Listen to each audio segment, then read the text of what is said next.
You know that classic story, gods versus demons, good versus evil? Well, what if I told you that that whole narrative isn't quite right?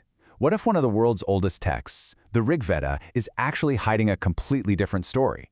Not a myth, but a real, massive historical split. Okay, let's get into it.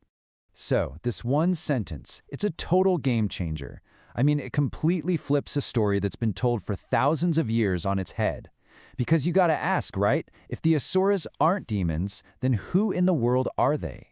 Okay, so we all know the story we've been told, right? You've got the Devas, the good guys, the gods of light, and they're in this epic, eternal battle with the Asuras, the bad guys, the demons of darkness. It's the ultimate good versus evil showdown. But what if the original text tells a story that's, well, a lot more human? So get this, the main event in the Rig Veda, it's not gods versus demons. Not at all. It's actually a rivalry between two huge, powerful human groups, the Puru and the Anu. This isn't some fantasy tale. It's the buried memory of a massive political and cultural split. So to really get what's going on here, we have to get to know the two sides. Let's start with the first group, the ones who are linked to the Devas, the so-called gods. These were the Puru. Now the Peru were the people of the Sapta Sindhu, the land of the seven rivers. Think the heartland of the ancient Harappan civilization. These folks worshipped the Devas, and their main tribal god was the legendary warrior Indra. But here's a key name you need to know to understand them. Their god, Tvashtar. And listen, Tvashtar wasn't just some B-list god. He was the divine architect, the master craftsman, the expert in metallurgy and design. You could almost think of him as the divine engineer of the Harappan world. He's the god of a people who build incredible things. That tells you the Puru were a seriously sophisticated bunch. All right, so that's one side. Now let's meet their rivals, the Anu, who are also called the Anavas. And here's the kicker.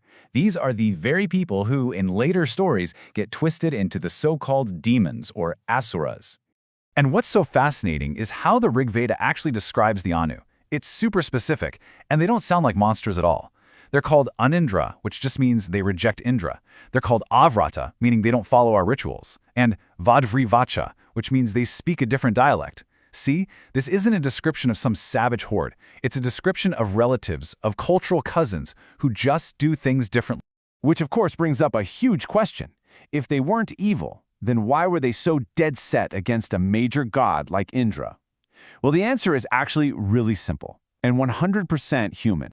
It's because Indra was the tribal god of the rivals, the Purus.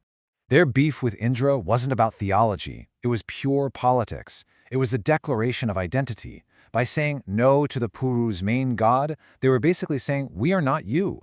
They were pushing back against the Puru's power. This was a human rivalry, plain and simple. But hold on, because the story of the Anaronu doesn't just stay in India. Oh no, this is where things get really wild, because we can actually start to trace where they went, and their footprint is all over the ancient world. Okay, I need you to pause for a second, because the name Anu, this name has a shocking parallel somewhere else, and I mean a really shocking one. Anu was the name of the supreme god of the Sumerians, the head honcho of the entire Mesopotamian pantheon. And according to the source material, this is absolutely not a coincidence. It's our first huge clue that the Anu people traveled far, far beyond India. And you know what? Later Indian traditions, like the Puranas, actually seem to remember this massive migration. They talk about the Anava splitting into two major groups that headed out, the Daityas and the Danavas. And this is where we can really start playing detective and follow their trail. And the clues are just incredible. They're hidden in the names of rivers. The first group, the Daityas, they become the Proto-Iranians. And what was their sacred river, mentioned in their holy text, the Avesta? The Daitya, which we know today as the Jhelum River. Then you have the Danavas. They become the Proto-Europeans. And their ancestral river goddess, Danu, left her name stamped all across Europe. The Danube, the Don, the Dnieper, the pattern is undeniable. And this legacy isn't just in rivers, it's woven into the founding myths of Europe. Think about it. The Greek heroes in the Iliad and the Odyssey, Homer calls them the Danaans. Go over to Ireland, their ancient gods were the Tuatha De Danann, which literally translates to the people of the goddess Danu. I mean, the memory of this group is just everywhere you look.